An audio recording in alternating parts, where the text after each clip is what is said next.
Think and Grow Rich by Napoleon Hill. Introduction. Mind Power. The man who thought his way. Truly, thoughts are things, and powerful things at that when they are mixed with definiteness of purpose, persistence, and a burning desire for their translation into riches or other material objects. Edwin C. Barnes discovered how true it is that individuals really do think and grow rich. His discovery did not come about at one sitting. It came little by little, beginning with a burning desire to become a business associate of the great Thomas Alva Edison. One of the chief characteristics of Barnes' desire was that it was definite. He wanted to work with Edison, not for him. Observe carefully the description of how he went about translating his desire into reality, and you will have a better understanding of the 13 steps which lead to riches. When this desire, or impulsive thought, first flashed into Barnes' mind, he was in no position to act upon it. Two difficulties stood in his way. He did not know Mr. Edison, and he did not have enough money to pay his railroad fare to Orange, New Jersey, where Mr. Edison's laboratories were located. These difficulties were sufficient to have discouraged the majority of people from making any attempt to carry out the desire. But his was no ordinary desire. He was so determined to find a way to carry out his desire that he finally decided to travel by blind baggage rather than be defeated. In other words, he went to East Orange on a freight train. He presented himself at Mr. Edison's laboratory and announced he had come to go into business with the inventor. Years later, in speaking of the first meeting between Barnes and Edison, Mr. Edison said, "He stood there before me looking like an ordinary tramp, but there was something in the expression of his face which conveyed the impression that he was determined to get what he had come after." I had learned from years of experience with men that when a man really desires a thing so deeply that he is willing to stake his entire future on a single turn of the wheel in order to get it, he is sure to win. I gave him the opportunity he asked for because I saw he had made up his mind to stand by until he succeeded. Subsequent events proved that no mistake was made. Just what young Barnes said to Mr. Edison on that occasion was far less important than that which he thought. Edison himself said so. It could not have been the young man's appearance which got him his start in the Edison office, for that was definitely against him. It was what he thought that counted. If the significance of this statement could be conveyed to the person who reads it, there would be no need for the remainder of this book. Barnes did not get his partnership with Edison on his first interview. He did get a chance to work in the Edison offices at a very nominal wage, doing work that was unimportant to Edison but most important to Barnes because it gave him an opportunity to display his merchandise where his intended partner could see it. Months went by. Apparently, nothing happened to bring the coveted goal which Barnes had set up in his mind as his definite major purpose. But something important was happening in Barnes' mind. He was constantly intensifying his desire to become the business associate of Edison. Psychologists have correctly suggested that when one is truly ready for a thing, it puts in its appearance. Barnes was ready for a business association with Edison. Moreover, he was determined to remain ready until he got that which he was seeking. He did not say to himself, well, what's the use? I guess I'll change my mind and try for a sales job. But he did say, I came here to go into business with Edison and I'll accomplish this and if it takes the remainder of my life. He meant it. What a different story people would have to tell if only they would adopt a definite purpose and stand by that purpose until it had time to become an all-consuming obsession. Maybe young Barnes did not know it at the time, but his bulldog determination, his persistence in standing back of a single desire, was destined to mow down all opposition and bring him the opportunity he was seeking. When the opportunity came, it appeared in a different form and from a different direction than Barnes had expected. That is one of the tricks of opportunity. It has a sly habit of slipping in by the back door, and it often comes disguised in the form of misfortune or temporary defeat. Perhaps this is why so many fail to recognize opportunity. Mr. Edison had just perfected a new office device known at that time as the Edison dictating machine, later the Ediphone. His sales staff were not enthusiastic about it. They did not believe it could be sold without great effort. Barnes saw his opportunity. It had crawled in quietly, hidden in an odd looking machine which interested no one but Barnes and the inventor. Barnes knew he could sell the Edison dictating machine. He suggested this to Edison and promptly got his chance. He did sell the machine. In fact, he sold it so successfully that Edison gave him a contract to distribute and market it all over the nation.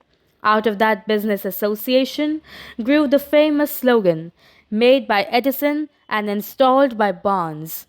The business alliance was a great success for more than 3 decades. Out of it, Barnes made himself rich and money did something infinitely greater. He proved that one really can think and grow rich. How much actual cash that original desire of Barnes was worth to him, I have no way of knowing. Perhaps it brought him $2 or $3 million. But the amount, whatever it may have been, was insignificant when compared to the far greater asset he acquired in the form of the definite knowledge that an intangible impulse of thought can be transmuted into its physical counterpart by the application of known principles. Barnes literally thought himself into a partnership with the great Edison. He thought himself into a fortune. He had nothing to start with except the capacity to know what he wanted and the determination to stand by that desire until he realized it. He had no money to begin with. He had but little education. He had no influence. But he did have initiative, faith, and the will to win. With these intangible forces, he made himself number one man with the greatest inventor who ever lived. 3 feet from gold. Now let us look at a different situation and study someone who had plenty of tangible evidence of riches but lost them because he stopped 3 feet short of the goal he was seeking. One of the most common causes of failure is the habit of quitting when one is overtaken by temporary defeat. Every person is guilty of this mistake at one time or another. An uncle of R.U. Darby was caught by gold fever in the gold rush days and went west to dig and grow rich. He had never heard that more gold has been mined from the human brain than has ever been taken from the earth. He staked the claim and went to work with pick and shovel. The going was hard, but his lust for gold was definite. After weeks of labor, he was rewarded by the discovery of the shining ore. He needed machinery to bring the ore to the surface. Quietly, he covered up the mine, retraced his footsteps to his home in Williamsburg, Maryland, and told his relatives and a few neighbors of the strike. They got together money for the needed machinery and had it shipped. The uncle and Darby went back to work the mine. The first car of ore was mined and shipped to the smelter. The returns proved they had one of the richest mines in Colorado. A few more cars of that ore would clear the debts. Then would come the big killing in profits. Down went the drills. Up went the hopes of Darby and Uncle. Then something happened. The vein of gold ore disappeared. They had come to the end of the rainbow, and the pot of gold was no longer there. They drilled on, desperately trying to pick up the vein again, all to no avail. Finally, they decided to quit. They sold the machinery to a junkman for a few $100s and took the train back home. Some junkmen are dumb, but not this one. He called in a mining engineer to look at the mine and do a little calculating. The engineer advised that the project had failed because the owners were not familiar with fault lines. His calculations showed that the vein would be found just 3 feet from where the Darbys had stopped drilling. That is exactly where it was found. The junk man took millions of dollars in ore from the mine because he knew enough to seek expert counsel before giving up. Most of the money which went into the machinery was procured through the efforts of R.U. Darby, who was then a very young man. The money came from his relatives and neighbors because of their faith in him. He paid back every dollar of it, although he was years in doing so. Long afterward, Mr. Darby recouped his loss many times over when he made the discovery that desire can be transmuted into gold. The discovery came after he went into the business of selling life insurance. Remembering that he had lost a huge fortune because he stopped 3 feet from gold, Darby profited from the experience in his chosen work by the simple method of saying to himself, I stopped 3 feet from gold, but I will never stop because people say no when I ask them to buy insurance. Darby in his day was one of a small group of fewer than 50 individuals who sold more than $1 million of life insurance annually. He owed his stickability to the lesson he learned from his quitability in the gold mining business. Before success comes in anyone's life, that individual is sure to meet with much temporary defeat and perhaps some failure. When defeat overtakes a person, the easiest and most logical thing to do is quit. That is exactly what the majority of people do. More than 500 of the most successful individuals this country has ever known have told me that their greatest success came just one step beyond the point at which defeat had overtaken them. Failure is a trickster with a keen sense of irony and cunning. It takes great delight in tripping one when success is almost within reach. A 50-cent lesson in persistence. Shortly after Mr. Darby received his degree from the University of Hard Knocks and had decided to profit by his experience in the gold mining business, he had the good fortune to be present on an occasion that proved to him that no does not necessarily mean no. One afternoon he was helping an uncle grind wheat in an old-fashioned mill. The uncle operated a large farm on which a number of black sharecropper farmers lived. Quietly, the door was opened and a small child, the daughter of one of the tenant families, walked in and took her place near the door.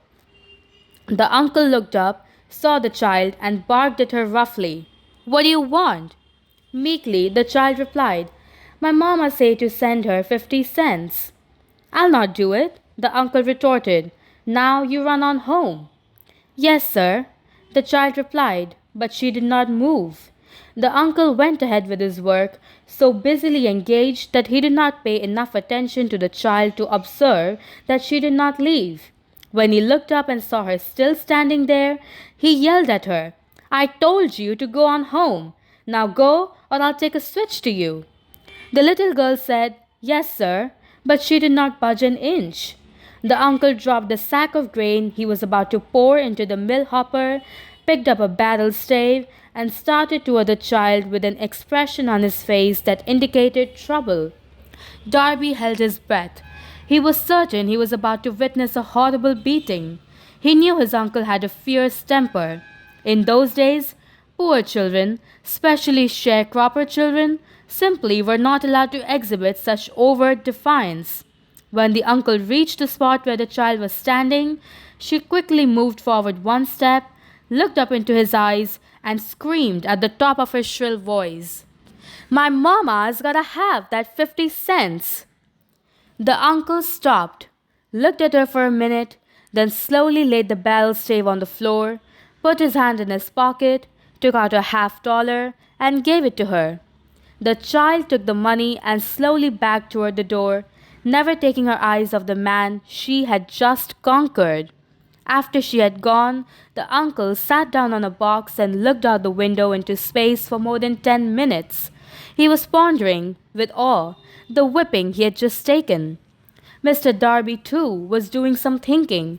That was the first time in all his experience he had seen a black child deliberately master a white adult. How did she do it? What happened to his uncle that robbed him of his fierceness and made him as docile as a lamb? What strange power did this child use that made her master over this man? These and other similar questions flashed into Darby's mind, but he did not find the answer until years later when he told me the story. Strangely, the story of this unusual experience was told to me in the old mill on the very spot where his uncle took the whipping.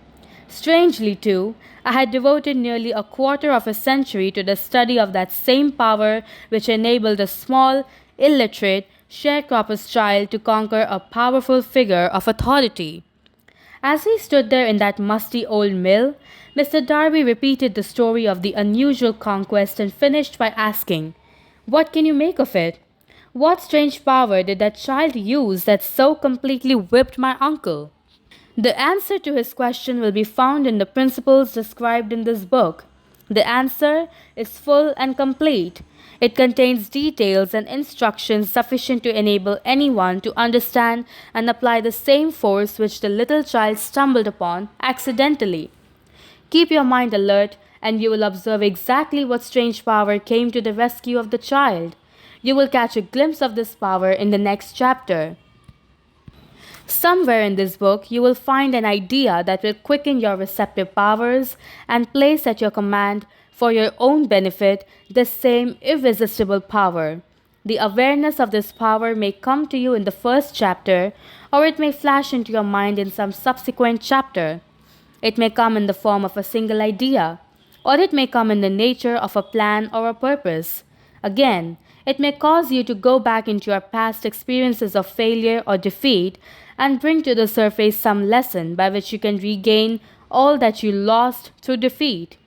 After I had described to Mr. Darby the power unwittingly used by the little child, he quickly retraced his 30 years of experience as a life insurance salesman and frankly acknowledged that his success in that field was due in no small degree to the lesson he had learned from the child.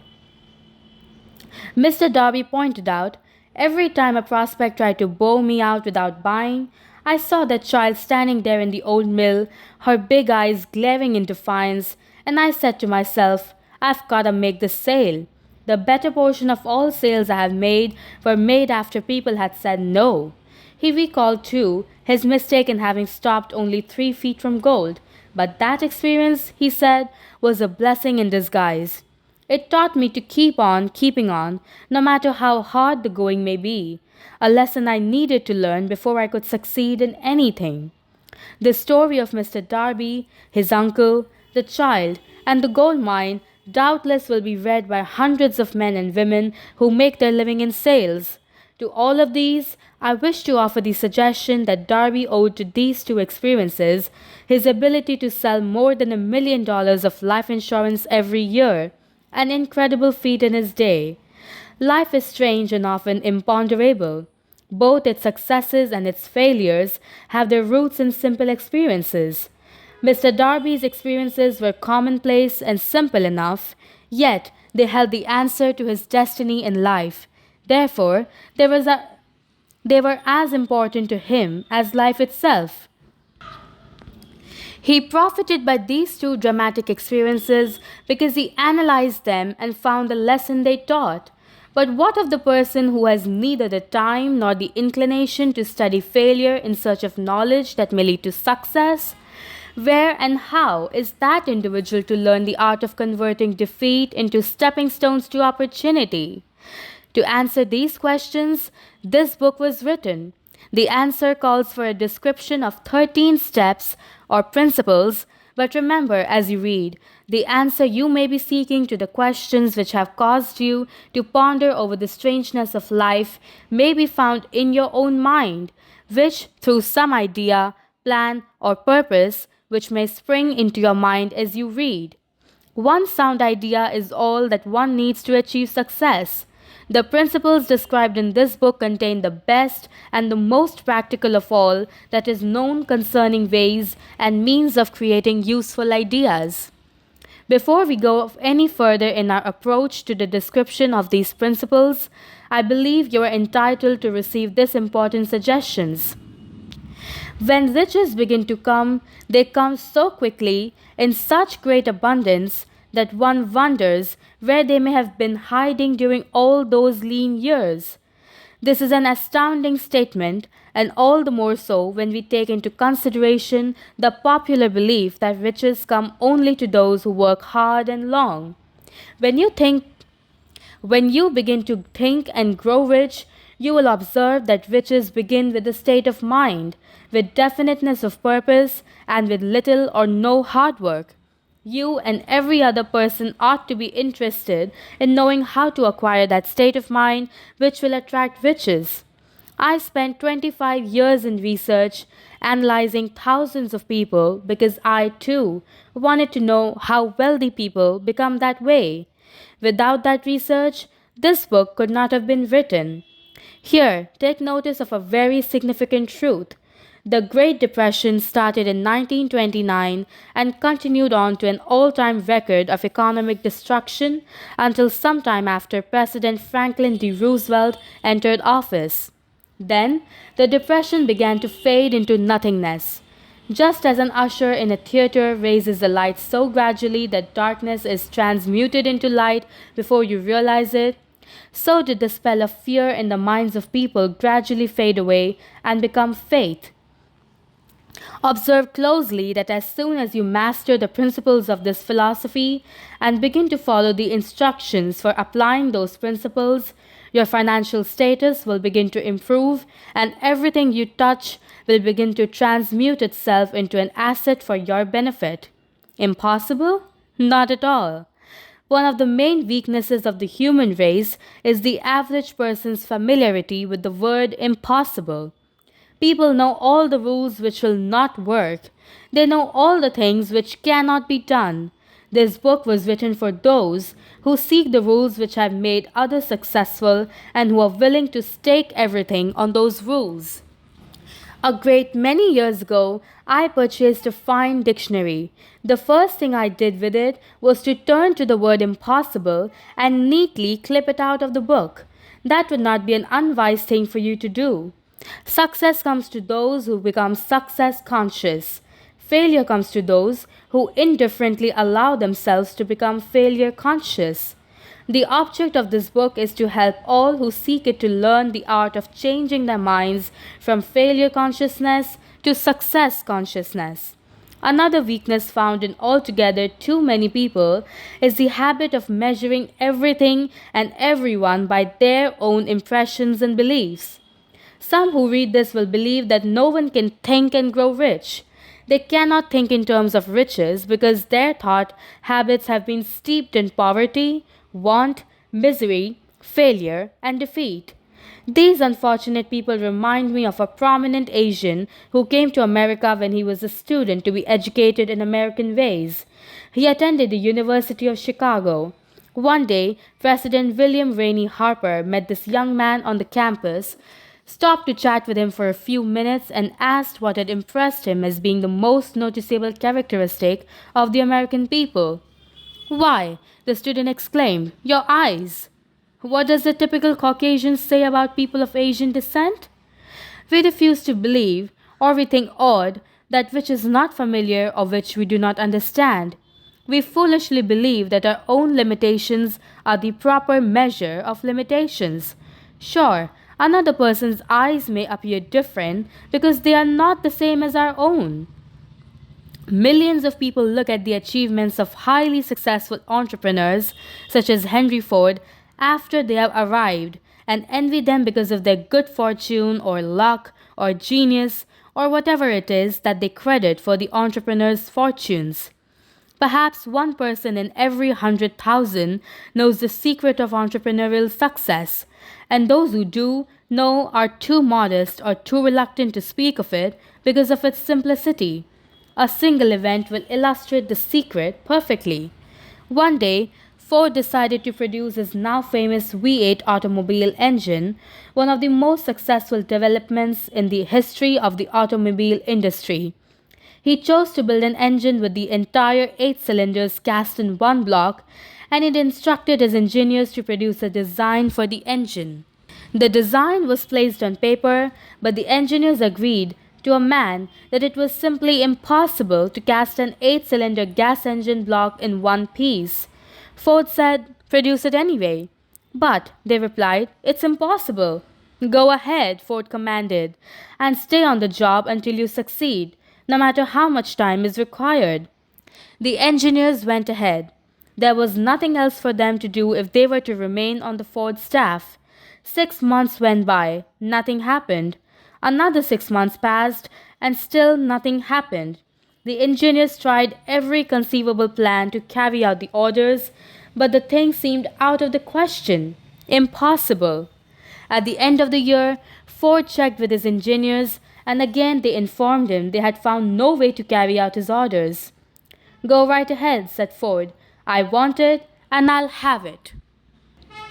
They went ahead, and then, as if by a stroke of magic, the secret was discovered. The Ford determination had won once more. The story may not be described with the minute accuracy, but the sum and substance of it is correct. Deduce from it, if you wish to think and grow rich, the secret of the Ford millions. You'll not have to look very far. Henry Ford was a success because he understood and applied the principles of success. One of these is desire, knowing what you want. Remember this Ford story as you read and pick out the lines in which the secret of a stupendous achievement has been described. If you can do this, if you can lay your finger on the particular group of principles which made Henry Ford rich, you can equal his achievements in almost any calling for which you are suited. You are the master of your fate, the captain of your soul. When poet William Ernest Henley wrote the prophetic lines, "I am the master of my fate, I am the captain of my soul," he should have informed us that we are the masters of our fate, the captains of our souls, because we have the power to control our thoughts. He should have told us that the universe in which this little earth floats, in which we move and have our being, is itself a form of energy, and it is filled with the form of universal power which adapts itself to the nature of the thoughts we hold in our minds, and influences us in natural ways to transmute our thoughts into their physical equivalent. If the poet had told us of this great truth, we should know why it is that we are the masters of our fate, the captains of our souls. He should have told us with great emphasis that this power makes no attempt to discriminate between destructive thoughts and constructive thoughts, that it will urge us to translate into physical reality thoughts of poverty just as quickly as it will influence us to act upon thoughts of riches.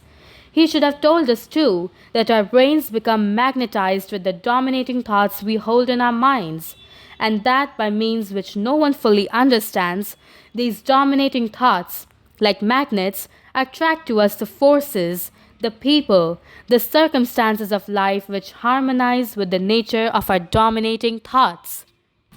He should have told us that before we can accumulate riches in great abundance, we must magnetize our minds with intense desire for riches, that we must become money conscious until the desire for money drives us to create definite plans for acquiring it. But, being a poet and not a philosopher, Henley contented himself by stating a great truth in poetic form, leaving those who followed him to interpret the philosophical meaning of his lines. Little by little, the truth has unfolded itself until now appears certain that the principles described in this book hold the secret of mastery over our economic fate. We are now almost ready to examine the first of the 13 steps to riches that underlie the Think and Grow Rich philosophy. Maintain a spirit of open-mindedness, and remember as you read that these principles are the invention of no one individual. The principles were gathered from the life experiences of more than 500 people who actually accumulated riches in huge amounts.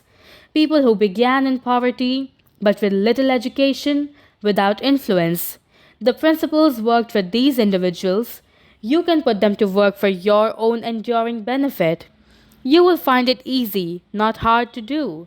Before you read about the first step to riches in the next chapter, I want you to know that it conveys factual information that might easily change your entire financial destiny. just as it so definitely brought changes of stupendous proportions to two persons to be described.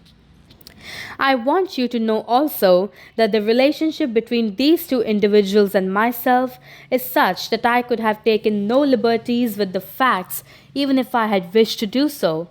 One of them was my closest personal friend for more than a quarter of a century. The other is my own son. The unusual success of these two men, success which they generously accredit to the principle described in the next chapter, more than justifies this personal reference as a means of emphasizing the far-flung power of these principles. Many years ago, I delivered the commencement address at the Salem College in Salem, West Virginia. I emphasized the principle described in the next chapter with so much intensity that one of the members of the graduating class definitely appropriated it and made it a part of his own philosophy. That young man went on to become a distinguished member of Congress and an important figure in the national government. Just before this book went to the publisher, this U.S. Senator wrote me a letter in which he so clearly stated his opinion of the principle outlined in the next chapter that I have chosen to publish his letter here as a foreword to that chapter. It gives you an idea of the rewards to come. My dear Napoleon, my service as a member of Congress having given me an insight into the problems of men and women, I am writing to offer a suggestion which may become helpful to thousands of worthy people. With apologies, I must state that the suggestion, if acted upon, will mean several years of labor and responsibility for you, but I am enheartened to make the suggestion because I know your great love for rendering useful service. You delivered the commencement address at Salem College when I was a member of the graduating class. In that address, you planted in my mind an idea which has been responsible for the opportunity I now have to serve the people of my state, and will be responsible in a very large measure for whatever success I may have in the future. The suggestion I have in mind is that you put into the book the sum and substance of the address you delivered at Salem College, and in that way give the people of America an opportunity to profit by your many years of experience and association with those who, by their greatness, have made America the richest nation on earth. I recall, as though it was yesterday, the marvelous description you gave of the method by which Henry Ford, with but little schooling, without a dollar, with no influential friends, rose to great heights. I made up my mind then, even before you had finished your speech, that I would make a place for myself, no matter how many difficulties I had to surmount. Thousands of young people will finish their schooling this year and within the next few years.